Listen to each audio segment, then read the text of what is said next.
Chapitre 2 de la cellule à l'être vivant. Premièrement,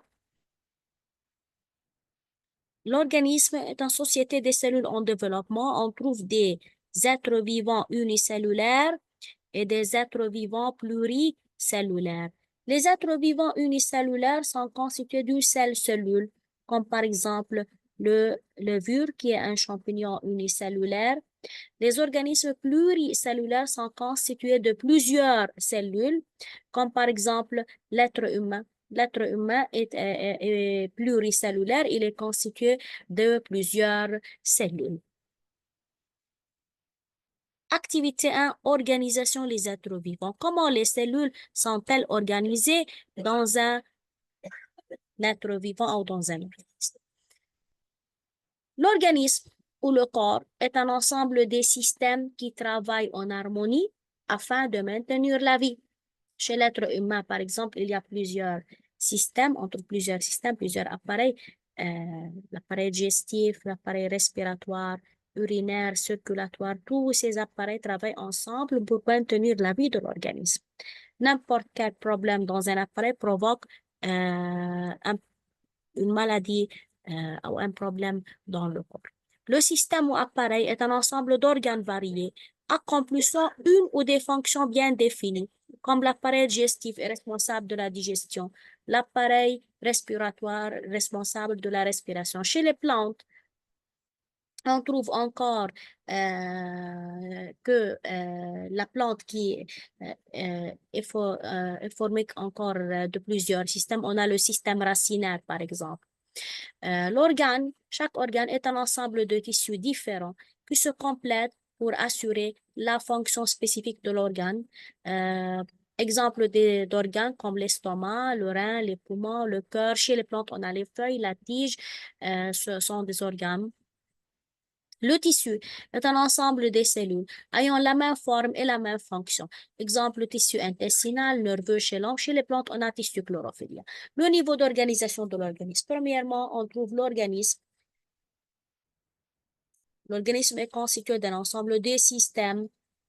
Le système est constitué d'un ensemble des organes. Chaque organe est formé d'un ensemble des tissus. Et chaque tissu est formé d'un ensemble des cellules identiques. Par exemple, chez l'être humain, c'est l'organisme. On prend comme exemple l'appareil respiratoire. L'appareil respiratoire, comme vous voyez, l'appareil respiratoire est formé de plusieurs organes, des poumons, trachée, artères, branches. Euh, chaque organe,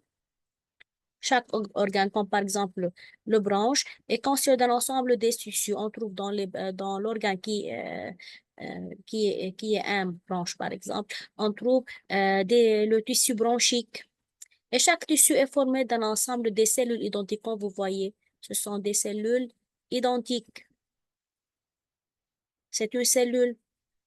Elle est formée d'un noyau, cytoplasme, membrane cytoplasmique. En plus, on a les cils dans le tissu bronchique.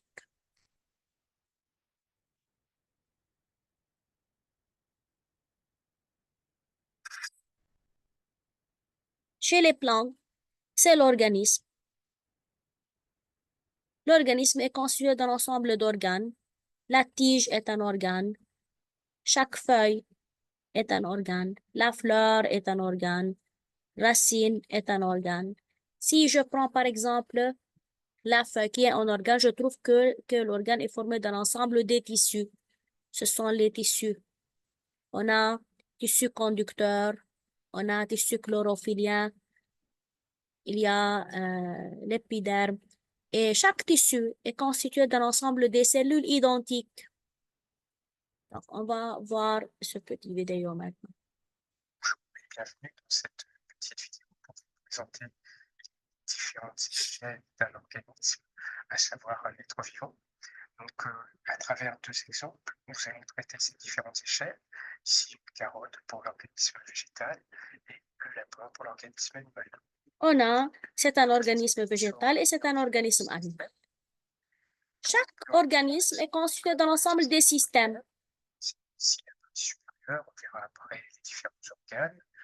Et le système racinaire avec différents organes aussi, comme par exemple ici la racine, les radicelles, qui vont former ce système racinaire. Pour les êtres vivants de type animaux, on peut avoir différents systèmes plus connus, comme le système digestif, avec différents organes comme les glandes salivaires, l'estomac, le foie, Chaque le système est pancréas, constitué d'un ensemble c'est d'organes. après, Chez les c'est plantes comme ou chez les animaux, c'est la même chose, ces systèmes même sont organisation. composés, comme vous le voyez, de différents organes. Chaque organe maintenant Donc, les organes comme est la cellule constitué d'un ensemble de tissus. la tige, pour la cellule animale, l'intestin grêle, le côlon et le cystole, qui composent le système digestif et le système immunitaire pour les plantes vues précédemment. Ces organes sont eux-mêmes composés de différents tissus. Donc, ce sont les Les tissus plantes, on peut voir par exemple le tissu conducteur que vous avez peut-être vu au collège, avec appartenant aux feuilles notamment chez les l'acide plantes élaboré, les et sels ce qui sont voyagent les dans tissus qui se trouvent dans l'intestin chez le lapin. On peut avoir aussi d'autres types de tissus, comme ici l'endothélium, qui constitue la paroi du système digestif. Et ces tissus vont eux-mêmes être constitués, comme on peut le voir ici, de nombreuses Et chaque tissu est constitué d'un ensemble de cellules identiques. cellules. C'est une cellule végétale, c'est une cellule intestinale chez le lapin, cellule animale. Différents, et ce ne sont pas forcément les mêmes entre une cellule animale et une cellule végétale. Donc, ce sont le double paroi dans une cellule végétale, Différentes échelles. membrane plasmique taille. cellulosique. Chez la cellule animale, il y a une seule membrane qui est la membrane Ouais, plasmique. Il n'y a pas une membrane cellulosique.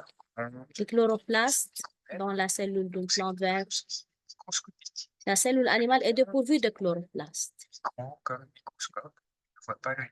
Mais dans les deux cellules, on trouve un noyau, On a besoin d'un vacuole, microscope. cytoplasme, C'est noyau, ici, les tissus cytoplasme, vacuole sont et d'autres présents. organismes.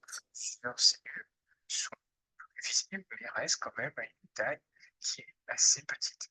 Ici, on est dans l'échelle de l'ordre de 100 micromètres pour l'endothélium, 52 micromètres pour les tissus conducteurs, quelque chose qui reste encore quand même, qui peut être visible à l'œil nu, mais qui souvent se voit mieux au microscope.